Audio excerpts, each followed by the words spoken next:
Welcome to the First Look Seminar, and Gino B.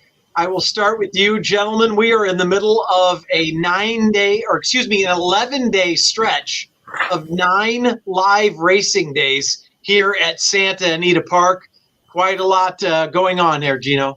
Yeah, Thursday and Friday are now in the books. We were going to have Saturday, Sunday, and Monday coming up. Saturday, we'll talk about the late pick 5. It'll be a carried over card from last week, the card that got canceled because, all the fires going on. We still hope everyone's doing okay. Things are getting a little bit better, but still not out of the woods yet. So we're thinking about everyone. And Santa Anita did a fantastic job being like the hub for donations, for just support for everyone coming in. That was incredible to see. So, lots going on here in Southern California, but now we're back rolling, and we'll get into our coast to coast pick 5 thoughts. We'll get into the pick 5 here, the late pick 5 for Santa Anita. We'll talk about the pick'em contest. There's feeders for the Pegasus World Cup betting championship next week. There's a big Santa Anita challenge at ExpressBet. That's a $500 contest. So like always, we've got a lot of stuff to be firing away on Saturday.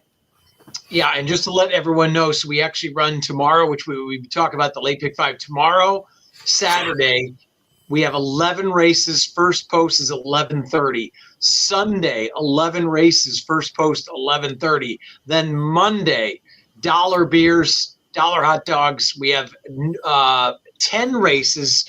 First post at noon. Then the following weekend, as a makeup day, we run again on Thursday. So through Thursday through Sunday next week. So we run Monday this week. We run Thursday through Sunday next week.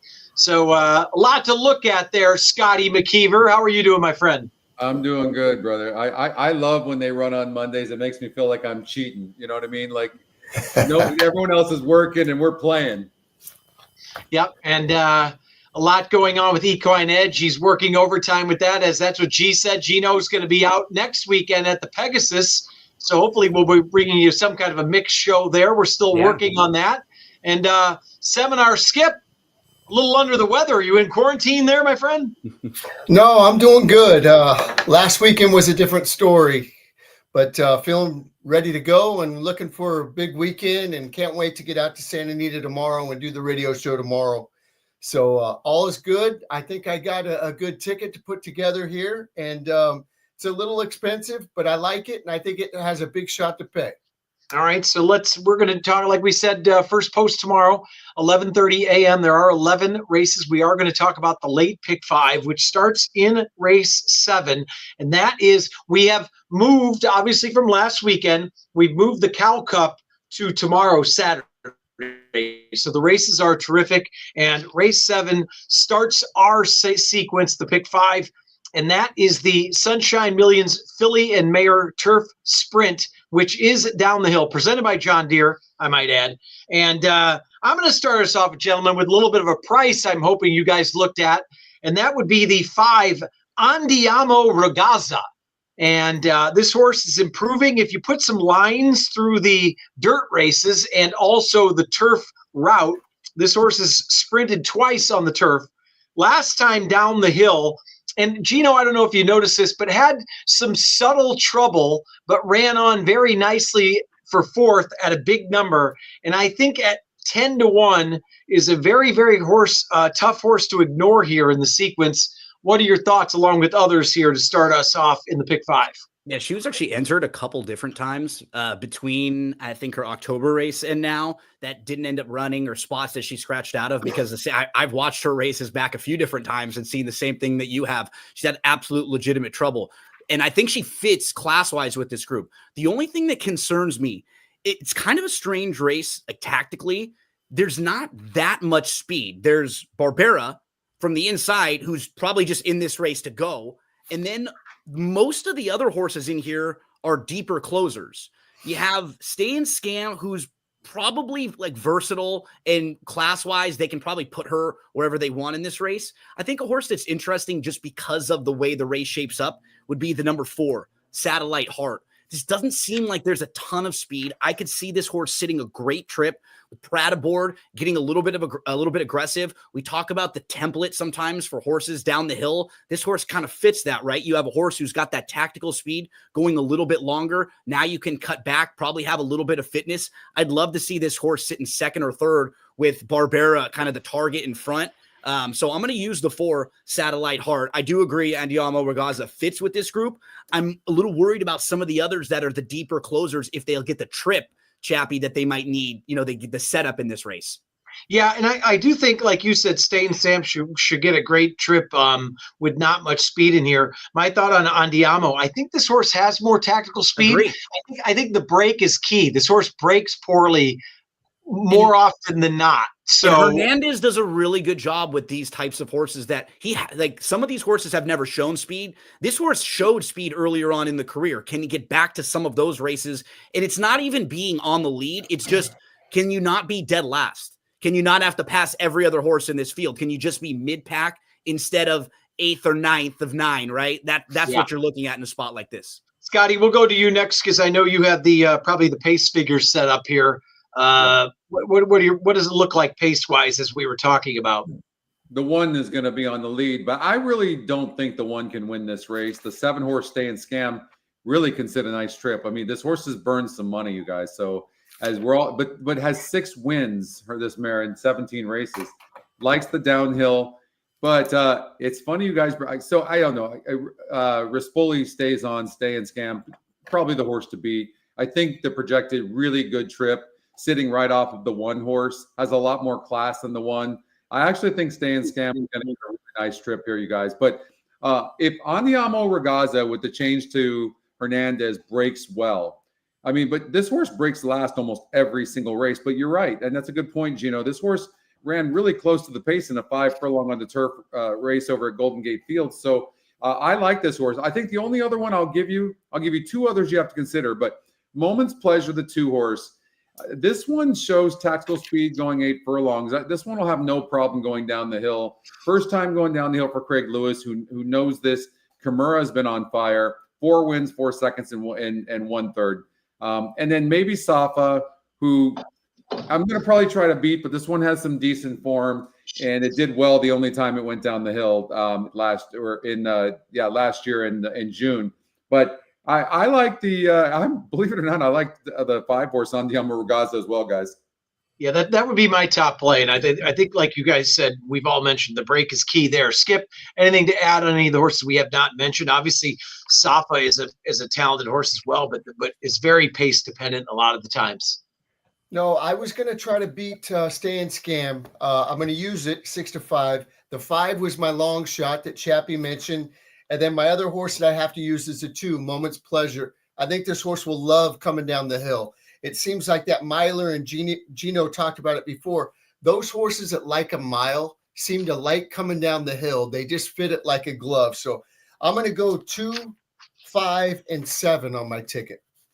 All right, so 2, 5, 7, and we all think Stay and Scam, who might get the best trip she's ever had, might be a vulnerable favorite here, 6-5 on the morning line, but we like to beat the chalk. So, Gino, we'll go to you to start race 8, and that is 6 furlongs, a $50,000 state bred maiden claimer. What are your thoughts here in the second leg? Yeah, this is a really tricky race because of all the horses that have started, none of them have shown any speed at all. They're not fast. So I'm hoping and kind of projecting that one of these first-time starters is able to get out of the gate quickly. And the barn who's always good with first-time starters is Brian Cordner. Like, that's the bread and butter for Brian Cordner. I think when you look at Western Freedom, in the morning, you can watch a couple of these works on XBTV. I think they're fine. Like, for this level, I think they're solid. And this barn, last 5 years with first-time starters, 16 for 87. That's 18% with a $2.44 ROI, just flat bet. If you're just betting $2, you'd get back $2.44 on every one of these corner runners, first-time starters over the last 5 years. The the siblings, 2 of them, 1 out of 4 direct siblings, and 1 of them won the debut. So there's some precocity there for a barn who already has ability to get them ready to rock. And it looks like there might be 1 workout that's not there, I think, between December 2nd and December 15th. But everything from middle October around then is there. Sometimes if I just see 1 work missing, I'm not quite as worried. That could just be like oversight. Sometimes they don't get published. There could be a lot of reasons. It's when there's a big gap of like a month that I get a little bit more concerned. I think this horse might be fit enough and quick enough to get the better of this field because Yeah, it's just the horses who have run, like the Gypsy Cowboy is now cutting back from a mile, and this horse has shown no speed at all. Like, this horse could be a little bit far back early on in this race. I'm definitely going to throw in the 6 Western Freedom. That was the most interested of the firsters I was. Probably use the 5 Citizen Barrett too, who kind of loomed up but was wide, and you could just tell ran like a horse with a wide trip. But it's a really tricky race because there's not a lot of substance for the horses who have run in this one. Well, Gino mentioned the horses who have run haven't shown much speed, Skip, and I know when we think first-time starters and speed, a trainer who normally puts speed into first-time starters is Ryan Hansen, and Flavien Prat ends up there. So is that one of the horses you've used on your ticket with the nice outside draw? Yeah, I watched the works. I think it's very interesting that Flavien Prat's jumping aboard. That could be a telltale sign here. I'm definitely going to use Santa Barbarian. The works didn't really stand out to me. I mean, none of them did in this race. It's maiden 50. So it's a really tough race to choose from, as Gino said. That's why I'm going to go 7 deep in here. I'm going to use a couple of the first-time starters, and then I'm going to use the 2 horse also, that first-time gelding. They bet this horse to favoritism last time. It bolted in the stretch. They gelded it. They gave it time. Comes back. D'Amato's having a good meet. At 10-1, I'm going to use that horse. Definitely going to use the 6, as Gino said, a first-time starter. Legacy Ranch horses, they're ready to go first time out. They like playing, and they win a lot of times first time out. The other ones I'm going to use, I got to use all the horses that go route to sprint, turf to dirt. I've always bet that angle. I've had a lot of luck with that. So that means the 7, the 9, and the 11 will be on my ticket. The other 2 first-timers I'm going to use, I already mentioned the 12. I'm also going to use the 10 that J.J. Hernandez jumps aboard. I like the breeding. Craig Lewis is having a good meet. And you know what? This horse hasn't missed a beat in the morning either. Since November 29th, it seems like it's been going, every 6, 7 days, 8 days. So I'm going to use the 2, the 6, 7, 9, 10, 11, and 12. Yeah, Scotty, hopefully you'll have, I think we're all puzzled so far. I mean, we look at a lot of works on XBTV, and I'm with Skip. Nothing really stood out. I'm spread here as well. Any thoughts? Maybe you got a separator here that we're not looking at? I think it's important with this kind of race, because when I first looked at this race, I'm like, oh my God, I'm doing it all. But then I started looking a little bit closer. You have to look at horses, these young horses that are improving. And I think I might have found one, and that's the 7 horse, Check on the Way.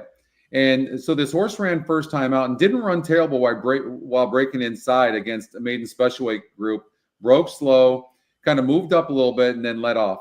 Then faced an even tougher group, stretching out to 8 furlongs at 89-1, and only was 6 lengths back at the stretch and losing by 8 3/4 late. Now drops in class here. The win percentage goes from 1%. Now that's critical, because if the horse essentially is outrunning its win percentage last time out, so the expectation has to be lower, because it's really important if you're going to find prices that you forgive races. And so I can forgive the first 2 races. I feel like the horse got a lot out of that last race, showing some speed. Now cuts back to 6 furlongs on the dirt. The breeding metric, our GSR, goes up. The win percentage goes to 17, which is pretty significant considering it's a wide open field. The workouts are showing that this horse continues to improve. And the horse that Checks on the Way actually trained against on December 22nd, Take Another Card, won first time out. And Checks on the Way was right there with that horse in the morning drill, and came back since December 28th to actually drill pretty nicely. So I actually think this horse is coming into a decent race, in a race where it looks wide open, and who knows. But I would just be giving you 4 or 5 other horses after that, guys. But I think the 7 has to be used. All right, so Scotty will be buying, and the checks will be on the way if the 7 comes in at 20-1 on the morning line. Scotty, you know how to get a hold of us on our Venmo numbers. So, if we're by the way, guys, this horse is 8-1 on the EE morning line. Has a good win percentage. It's also what we call a horse to watch. So it's at the top of some of our metrics, and it's got another long shot algorithm called our price play. So it's hitting a lot of different algorithms that are looking at different things that are pointing towards this horse to run a good race. All right, let's move on then. After we're 2 for 2 with Scotty's long shot at 20-1. Skip, we move on to race 9, and that would be the Unusual Heat Turf Classic presented by City National Bank. We're going to mile and eighth here. Old Pal at 8-5. What are your thoughts? Here's where I'm going to take a stand, and I'm going to go with the old timer. I'm going to single number 7, Alligato. This horse runs well fresh. This horse goes back to state bred maidens. It's been racing against some really good horses. Kings River Knight, which was in the Turf Classic last year. Kings River Knight, we know that. That's one of the best cowbreds that we've ever seen. Alamandaris is a D'Amato horse that's real good. Tio Magico, another D'Amato horse that's good. Seal Team, a Mandela horse. This horse has kept very good company. The thing that scares me, it always looms up and it kind of looks like it might have a little hang in him. Now, maybe it's just because the competition's been that good. It's run into some really good horses. I know it's 8 years old. Why are they bringing it back at 8? This horse has got to be doing good. And for Flavien Prat to jump aboard, I like it. I love the price. There's some speed in here. I think the one might go from the inside. Jimmy Blue Jeans is definitely going. Fast Buck is definitely going. Their speed, I think Pratt could sit and wait and time that ride perfectly. And I love the work on the 6th and the 20th. The one on the 20th that loomed up outside company and looked like it could have gone right on by. I think it was Annie's Joy. And Annie's Joy. The jock just took hold of it mid-stretch, and it looked like it got beat maybe a head or something. But at any time, that horse, he could have just gone right on by. So I like the way that this horse is training. I love the price. This is going to be my single. I'm taking a shot. All right, so Skip singling Alligato at 6-1 on the morning line. Flavien Prat, all he did was win half the card today here at Santa Anita, 4 of the 8 races. And we all have those horses, right, that we bet. I bet Alligato all the way up until when finally Alligato won. I think 7 straight times I bet that horse, and then finally got up on the wire, and that was the time I jumped off. But maybe I'll be back on board. Scotty, what say you? Oh man, I'm on the same horse, you guys. I just like Alligato. I like the return, and I agree. This horse has to be doing well. Skip's makes a really good point. Like, you're not bringing back an 8-year-old gelding for no reason. And I think the horse is doing well. The fact that Pratt jumps aboard. I've been saying that Mark Blatt's going to get hot any day. He's like loaded in this barn. This also is not the hardest field in the world. Skip made the point. Like, this horse has been racing against open company, gets back to state breds. Last time this horse went 9 furlongs on the turf was in the Turf Classic state bred race. And this race here, and then that only lost by a length. That was last year. So I think Alligato makes a lot of sense. The one horse on the whim is interesting, you guys. 5-1 EE morning, or 4-1 on the EE morning line from a 5-1 odds makers morning line. And this horse is just super consistent. In November, this horse in the optional claiming 40, this horse broke from the 11 hole, you guys, and just wasn't the best trip. And it steadied and went wide. And I know the horse got 8th place, but this horse only lost by 3 3/4 lengths. And in the stretch, the horse was a length and a half back. So I think that the one horse, I'm only using 2 horses, the Alligato and the one on the whim. All right, the one horse on the whim at 5-1, and Alligato, as Skip had mentioned. Gino, I'm waiting to see if you've got a horse I have my eye on at a big price. What are your thoughts here? Yeah, I do think Alligato fits. I'm going to probably go 3 deep in this race. Alligato, I think Old Pal gets the setup, but the horse who I like the most, and I'm probably going to make a win wager on, is number 2, None Above the Law. So I call this sometimes doing a little archaeology, because you got to dig a little bit with this horse to kind of find in the past performances. But look at some of the more recent spots. They're just kind of curious that the horse has been running in. So last time out, going 1.5 miles on the turf, that's just a little too far. The horse ran really well, loomed up to second early in the stretch, and then just faded, found 1.5 miles too far. You go back, this is a grade 2 winner at 1 1/8 miles on the turf, who has, I think, the 2nd highest buyer speed figure in the field. So we know that there's a ceiling that's as high as anyone. It's just not a horse he's just not a horse that's always consistent. So before running in the 1.5 mile Hollywood Turf Cup, grade 2 race against truly quality Balnikov and legitimate graded stakes horses. He's sprinting on the dirt, which is, so you go from 7 furlongs on the dirt to 1.5 miles on the turf. Those 2 races are just complete tosses for me because they're not really relevant. 3 starts back going down the hill. That's it. That's okay. Like, we can kind of use that as a comparison here. The horse runs really well. Is 3rd that day. How about the race right before that in the Pacific Classic, going 1.25 miles on the dirt? That's another one that you're kind of like, I don't know if that's really where this horse fits. But before that, you see a really good race in the California Dreamin'. Like, you start going to the races that fit for this horse, like the 1 mile and 1 1/8 mile races on the grass.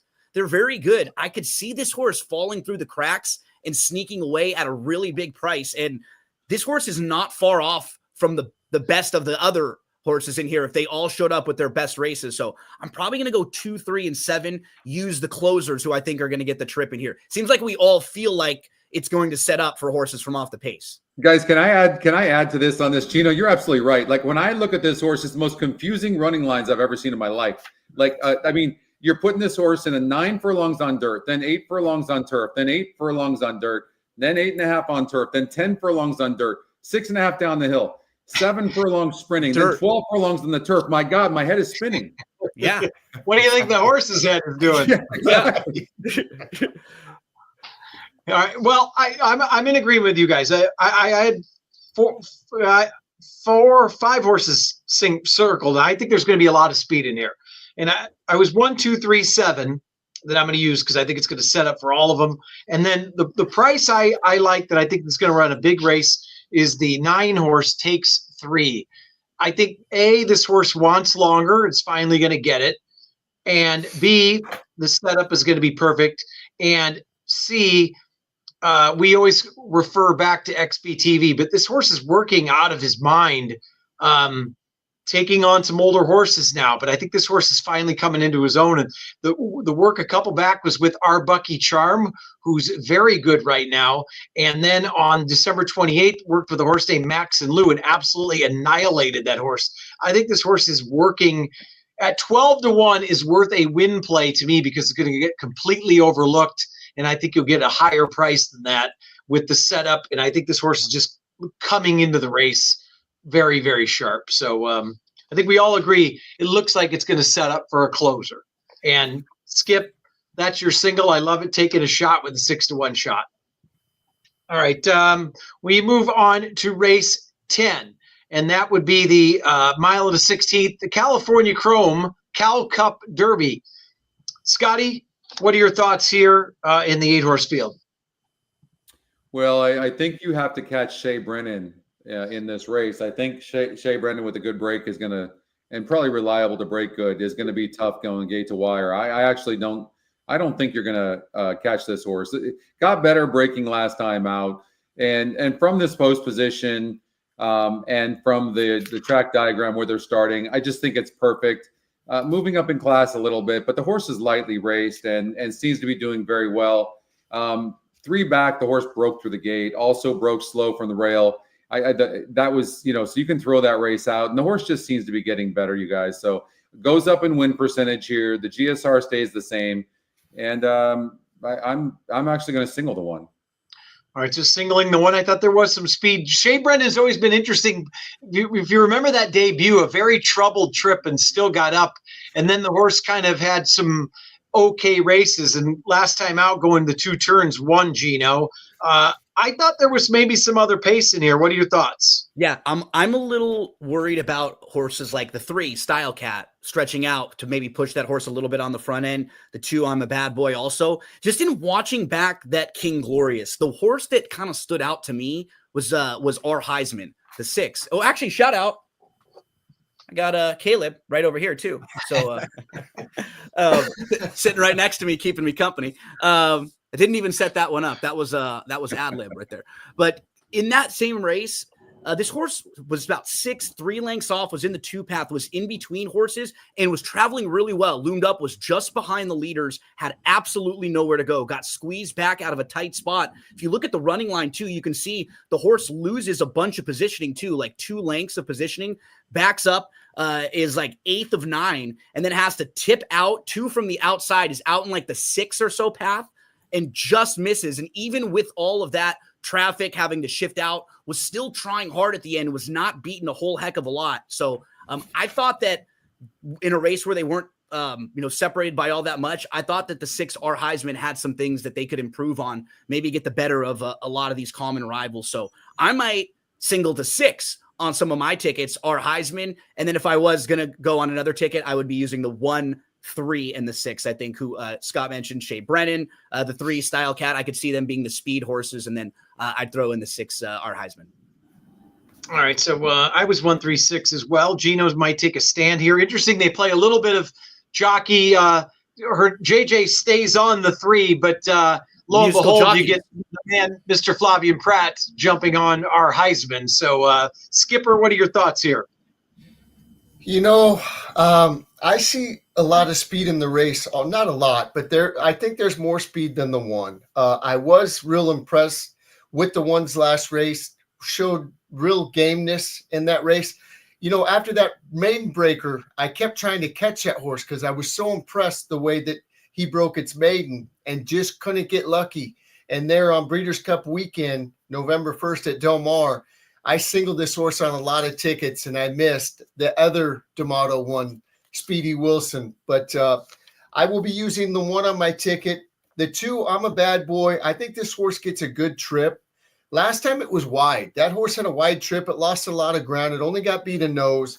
2 is going to be on my ticket. Then I'm going to put the 5, Whiskey and Brandy. This horse broke from the outside. It was 5 to 6 wide going in the first turn. It altered a little bit. Had some trouble. This horse will like the added distance. At 12 to 1, that horse has got to be on my ticket.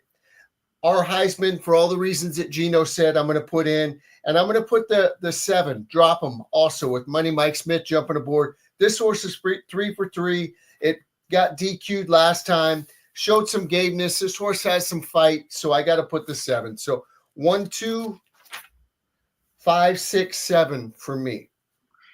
These races are interesting. When you get the horses that have, some of them haven't gone 2 turns. Most of them have only gone 2 turns once. You kind of project some things, and that's what makes watching replays and workouts and everything and putting the puzzle together so very interesting. So, and that's what's nice about the Calbred days like this is that the connections are going to take a shot a lot of times, even if it's maybe going a little longer than they would want. Sometimes it's on dirt instead of turf, but you don't get the opportunity to run for $175,000 all that often for Calbred. So they take their chances, and then you'll get things like you're saying, where horses will find out that they might be okay going long, or horses may find things because connections are willing to take a shot for a little bigger money. Yeah. So I'm going to start off for a second, Geno, that you mentioned that in the last leg, now that we're all 4 for 4, because I want your guys' take on something. The 6 horse, Take Another Card. The debut was very impressive. That horse was off very slowly. Frankie Dettori made a big move. The horse won handily. Simon Callahan doesn't exactly win first time out all the time. They do wheel it back quickly. And as we know, Mr. Redham certainly isn't afraid to take a shot of jumping right into a stake race. So this horse is giving up a lot of seasoning and some horses are running some stake races. But I thought that was a very impressive debut, Geno. Is that one of the ones you are using in this final leg of our pick 5? Yep, I have picked second. Going to be on all of my tickets, all over the place. Completely agree with you. Was visually very impressive, and I think a use right back.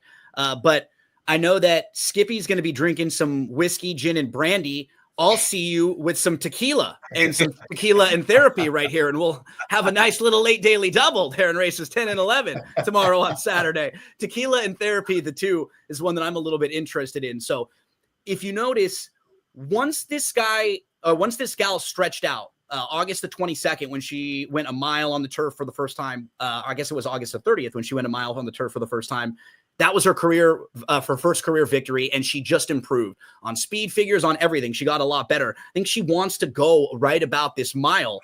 She won going 7 furlongs, but a little shorter is just a little too short for her. And look at the recent form. So she breaks her maiden against Calbreds. Following that, they take a shot against Graded Stakes Company, Open Company in the Grade 3 Surfergel.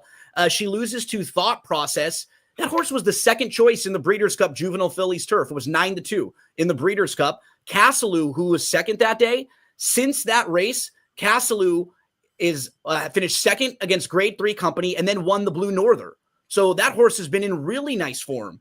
So after that, back to Calbreds, wins at Del Mar, and then last time at Los Al, just moves a little bit too early with the big stretch. We see horses do that all the time. Back to a mile on the turf where she broke her maiden. I think she fits really well. I think she's going to be saving ground on the inside, like in the tier right behind the early leaders. So the two, I had 2-6 all over the place. I think both of them could offer you some value because it is a pretty contentious race. To the outside, you have the Jesse. Hey, Jesse is going to take some money. Absolutely. Right inside and right to the outside, you have sharp horses of Hey, Jesse. So I think we'll get a little bit of a price on horses like Tequila and Therapy and Take Another Card, who I'm going to be using all over.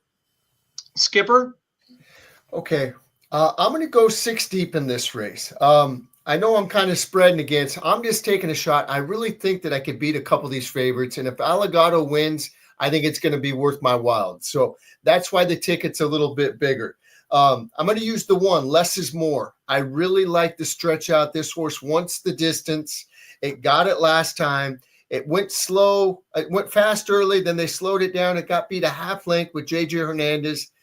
I think the farther the better for this one. Breaking from the rail, this horse has got to go. I love that JJ stays aboard here at 12-1. I know it's a maiden going against winners, but I'm using it at 12-1.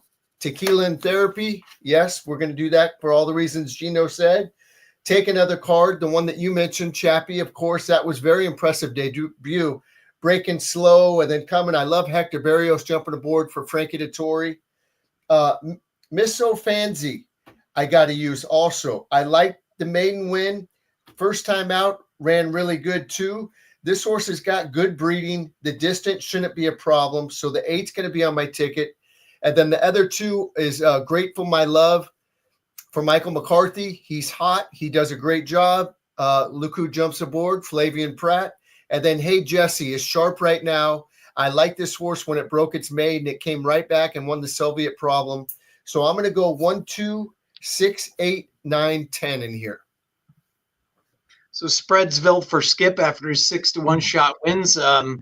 I'm kind of on the same page there, Skip. I've got all the ones you mentioned. I thought Me So Fancy was very interesting at 8-1. Scotty, anybody we missed or anybody you've kind of narrowed in on? Well, my top pick in the race is Me So Fancy, the Equinedge long shot. And I mean, on paper, this race is wide open. This horse is just training phenomenally. Rispoli's aboard for Leonard Powell. The mother, Sandy Cheeks, wasn't great, but she was a turf horse.